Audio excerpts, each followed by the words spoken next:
When I first moved to Meadowbrook Gardens, I thought the biggest challenge would be adjusting to suburban life after years in the city.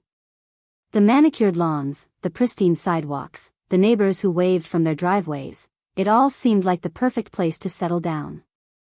What I didn't anticipate was Karen Pemberton, the H.O.A. president who ruled our little corner of paradise with an iron fist wrapped in a perfectly coordinated cardigan.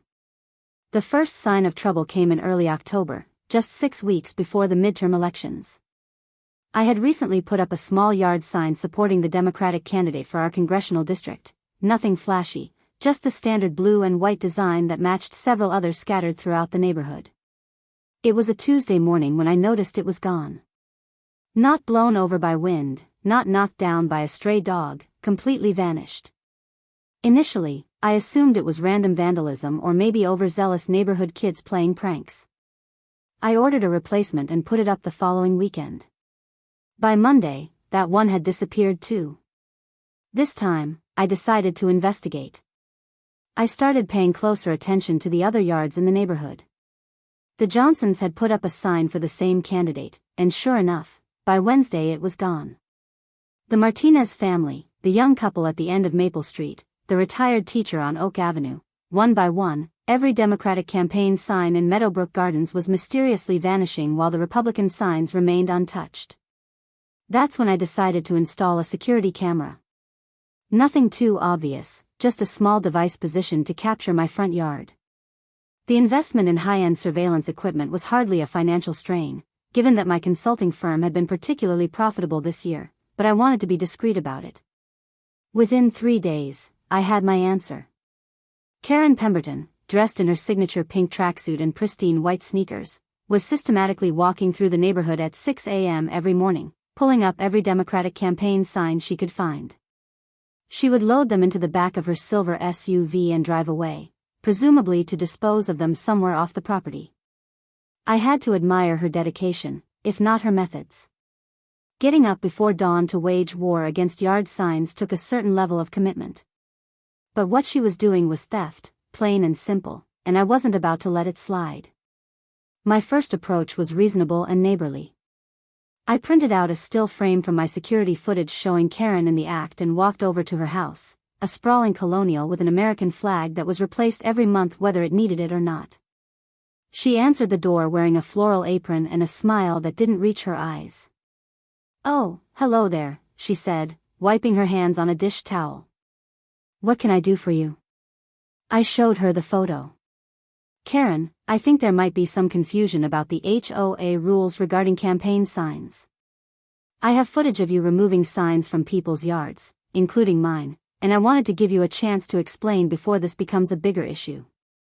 Her smile never wavered, but something cold flickered in her eyes. "I'm not sure what you're implying, but as H.O.A. president, it's my responsibility to ensure our community maintains its standards.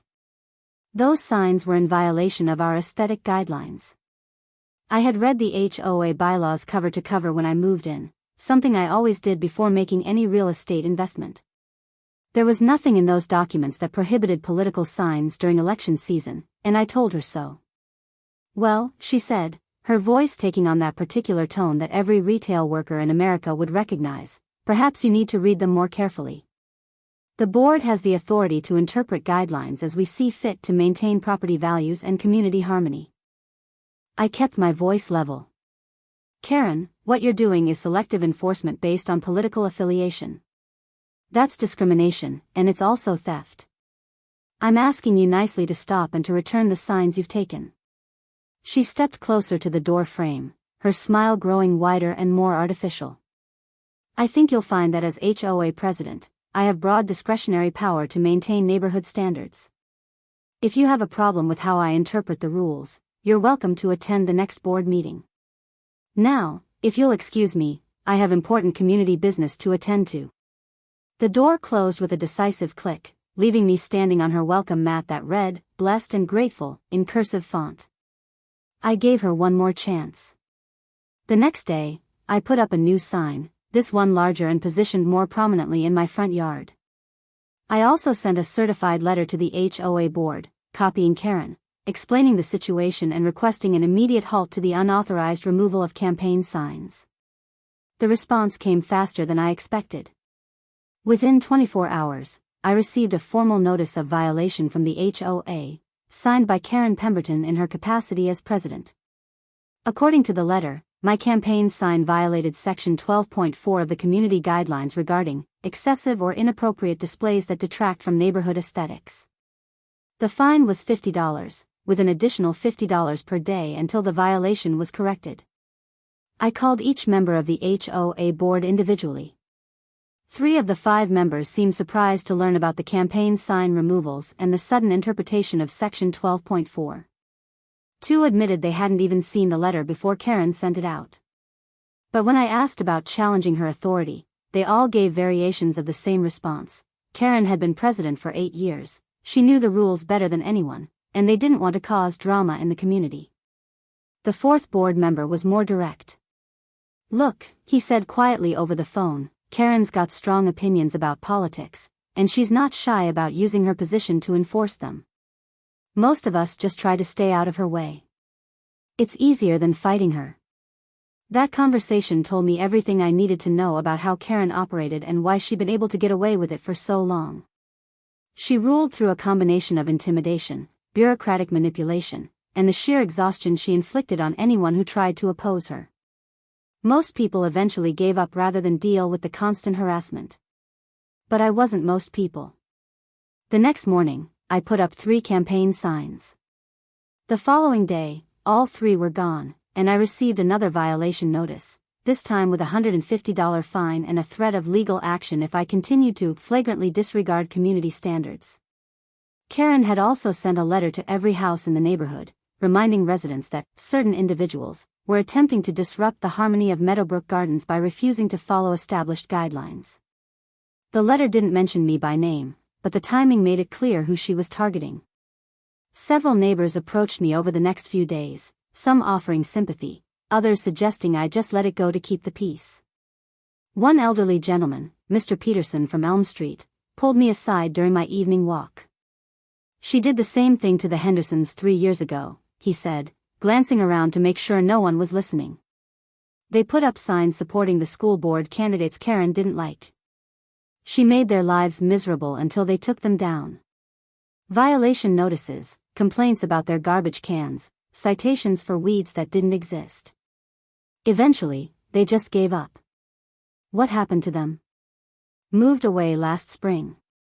Said they couldn't take the harassment anymore." That night, I sat in my home office, looking out at my empty front yard while I considered my options. I could continue the fight through official channels, filing complaints with the county and hoping someone would investigate Karen's abuse of power. I could organize the other affected residents and try to vote her out of office at the next H.O.A. election. Or I could let her win, take down any signs I put up, and accept that Karen Pemberton had successfully weaponized the neighborhood association against anyone who disagreed with her politics. None of those options sat well with me. Karen had chosen to make this personal the moment she decided that my political views made me a target for harassment. She wanted to use her petty power to silence voices she didn't like, and she was counting on my eventual capitulation just like everyone else who had crossed her. But Karen had made one crucial miscalculation. She assumed I was just another suburban resident who would eventually get tired of fighting her bureaucratic warfare. She didn't know that my consulting firm specialized in regulatory compliance and policy analysis, or that my client list included several major corporations and government agencies. She certainly didn't know about the personal fortune I had built by identifying opportunities that others overlooked. Most importantly, she had no idea that her own obsessive documentation of every H.O.A. rule and regulation was about to become the instrument of her downfall. I spent the next 3 days conducting research that would have made my corporate clients proud. I obtained copies of every H.O.A. document filed with the county over the past decade, including the original covenants, all amendments, board meeting minutes, and financial records. I researched the legal framework governing homeowners associations in our state, paying particular attention to the sections dealing with selective enforcement and discrimination. I also made some discreet inquiries about the ownership history of every property in Meadowbrook Gardens. What I found was fascinating. Karen's reign as H.O.A. president had coincided with a series of rules changes that had dramatically expanded the board's authority while reducing accountability to residents. She had systematically eliminated term limits, reduced the frequency of required board meetings, and created a complex system of fines and violations that generated significant revenue for the association. But the most interesting discovery was buried in the county records. Meadowbrook Gardens had been built on land that was originally part of a larger agricultural property. The developer had retained ownership of several parcels that were designated as future development, including 3 lots that bordered the main neighborhood but were technically outside the H.O.A. jurisdiction. Those lots had been sitting empty for 15 years, with the original developer paying minimal property taxes and apparently forgetting they existed. The county assessor had them listed as vacant land, potential residential development, and according to my research, they had never been offered for public sale. 2 of the lots were unremarkable, but the third one caught my attention immediately. It was positioned at the main entrance to Meadowbrook Gardens, directly adjacent to the subdivision sign and the little landscaped area that Karen maintained as her personal showcase of community pride. The lot was also perfectly positioned to display campaign signs that would be visible to every resident entering or leaving the neighborhood. I made some phone calls to people I had worked with in the past, starting with a real estate attorney who had helped me with previous property investments. Within 2 days, I had contacted the original developer, confirmed that the lots were still available, and initiated purchase negotiations for all 3 parcels. The total cost was less than what I had budgeted for a new car, and the transaction was completed in under 2 weeks. By the end of October, I was the proud owner of 3 lots of vacant land strategically positioned around Meadowbrook Gardens, all of them completely outside Karen's jurisdiction. I waited until the weekend before the election to make my move. Early Saturday morning, I had a landscaping crew install professional-grade sign posts on all 3 lots. By noon, I had erected a total of 24 campaign signs supporting Democratic candidates at every level of government, from the presidential race down to local school board positions. The signs were large, colorful, and positioned for maximum visibility from every major road leading to or through the neighborhood. The centerpiece was the lot at the main entrance, where I installed a massive 12-foot wide banner reading, "Meadowbrook residents support Democratic candidates," with smaller text indicating that the display was paid for by a concerned citizen exercising their First Amendment rights on private property. Karen's reaction was swift and predictable. By 2 p.m., she was standing at the entrance to the neighborhood, cell phone pressed to her ear, gesticulating wildly at my sign display. By evening, I had received a hand-delivered letter demanding the immediate removal of all unauthorized political displays, and threatening legal action for violation of community standards and interference with neighborhood harmony. The letter was classic Karen, full of official-sounding language and vague legal threats designed to intimidate someone who didn't know better. Unfortunately for her, I knew exactly what my rights were, and I also knew that her letter constituted written evidence of attempted intimidation against protected political speech. I responded the next morning with my own letter, delivered by certified mail to Karen and copied to every member of the H.O.A. board. The letter politely explained that my signs were located on private property that I owned, outside the jurisdiction of the Meadowbrook Gardens H.O.A., and fully protected by both state and federal law regarding political expression. I also included copies of the property deeds, county zoning maps, and a legal opinion from my attorney confirming that neither Karen nor the H.O.A. had any authority over my land or my signs. The final paragraph invited Karen to consult with her own attorney before taking any further action that might constitute harassment of protected political activity. Karen's response came Tuesday morning, just 2 days before the election. This time, she had enlisted the entire H.O.A. board to sign a letter demanding that I respect the wishes of the Meadowbrook community and remove displays that were clearly intended to provoke discord and division. The letter also announced that the board was considering all available legal remedies to address my deliberate disruption of neighborhood peace. That letter was exactly what I had been hoping for. By positioning my legal political expression as a threat to community harmony, and by threatening legal action against protected speech, Karen and the board had created a clear paper trail of retaliatory harassment. Wednesday afternoon, I filed a federal civil rights complaint alleging that the Meadowbrook Gardens H.O.A. was engaged in systematic discrimination based on political affiliation, selective enforcement of community rules, and retaliation against protected speech. The complaint included copies of my security footage showing Karen stealing campaign signs, documentation of the discriminatory enforcement of H.O.A. rules, and the threatening letters from the board. But the federal complaint was just the opening move. Thursday morning, I contacted the local news stations with a story about an H.O.A. president who was stealing Democratic campaign signs while threatening legal action against a resident's political expression on his own property. By noon, a reporter and camera crew were interviewing me in front of my massive sign display, with Karen's house visible in the background. The story aired that evening on the local news, complete with security footage of Karen removing campaign signs and clips from my interview explaining how H.O.A. boards sometimes abuse their power to silence political dissent. The reporter had also contacted Karen for comment, but she had refused to speak with them. Friday morning, Election Day, Karen was waiting in my driveway when I left for work. She looked like she hadn't slept, her usually perfect hair disheveled and her pink tracksuit wrinkled. "You've ruined everything," she said, her voice shaking with rage. 8 years of building this community, maintaining our standards, keeping our property values high, and you've destroyed it all with your petty politics. I stopped at my car door and turned to face her. "Karen, I put up a single campaign sign in my yard, just like dozens of other residents. You chose to steal it, along with every other Democratic sign in the neighborhood.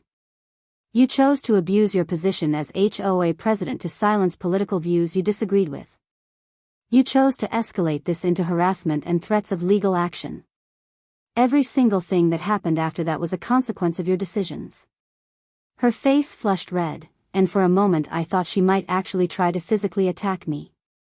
Instead, she pointed a trembling finger at my sign display, which was still clearly visible from where we stood. "Those signs are a deliberate provocation. You bought that land just to spite me, just to make a mockery of everything I've worked to build here." "You're absolutely right," I said calmly. "I bought that land specifically because you made it clear that you would use your position to suppress any political expression you didn't like. You created a situation where the only way to exercise my constitutional rights was to purchase property outside your jurisdiction. Congratulations, Karen. Your abuse of power was so complete that it forced me to spend $50,000 just to put up a campaign sign." Her mouth fell open. $50,000? For the land, the legal fees, the professional installation, and the federal civil rights complaint that's now working its way through the system. Did I mention that I also purchased the mineral and water rights for all 3 lots? And that I've filed preliminary paperwork to potentially develop them for commercial use, which would require rezoning hearings where the county will want to hear from affected residents about any concerns they might have about H.O.A. management practices? Karen stared at me in stunned silence as the full implications of what I was telling her began to sink in. The news coverage, the federal complaint, the potential for county scrutiny of her H.O.A. management, and now the possibility of commercial development that could trigger investigations into how she had been running the association. "But wait, there's more," I continued, echoing every infomercial she had probably ever seen. "Did you know that your discriminatory enforcement of H.O.A. rules, combined with the theft of political signs, constitutes a pattern of behavior that could result in personal liability for civil rights violations? My attorney was very interested to learn that you've been using association funds to pursue personal political vendettas." Her face had gone completely pale now. "What do you mean, personal liability?" "I mean that when someone uses their position in a homeowners association to systematically violate residents' constitutional rights, they can be held personally responsible for damages. The association's insurance doesn't cover illegal discrimination, Karen. That comes out of your own pocket." The sound that came out of her mouth was somewhere between a gasp and a whimper. She had built her entire identity around being the unquestioned ruler of Meadowbrook Gardens, using the H.O.A. rules as her personal weapon against anyone who crossed her. The idea that her actions might have real consequences, that she might actually face legal and financial repercussions for her abuse of power, had clearly never occurred to her. "And here's the beautiful part," I said, walking around to the driver's side of my car. "Every single thing I'm doing to you is completely legal, thoroughly documented, and performed in full compliance with all applicable laws and regulations. I'm using the system exactly the way it's supposed to work, Karen. No theft, no harassment, no abuse of power, just a citizen exercising his rights and seeking appropriate legal remedies for discrimination." I got into my car and rolled down the window. "Oh, and Karen? You might want to check your mail today. I think you'll find some very interesting documents waiting for you." As I drove away, I could see Karen standing in my driveway, staring after me with the expression of someone who had just realized that the game she thought she was winning had been over for weeks, and she had been the only one who didn't know it.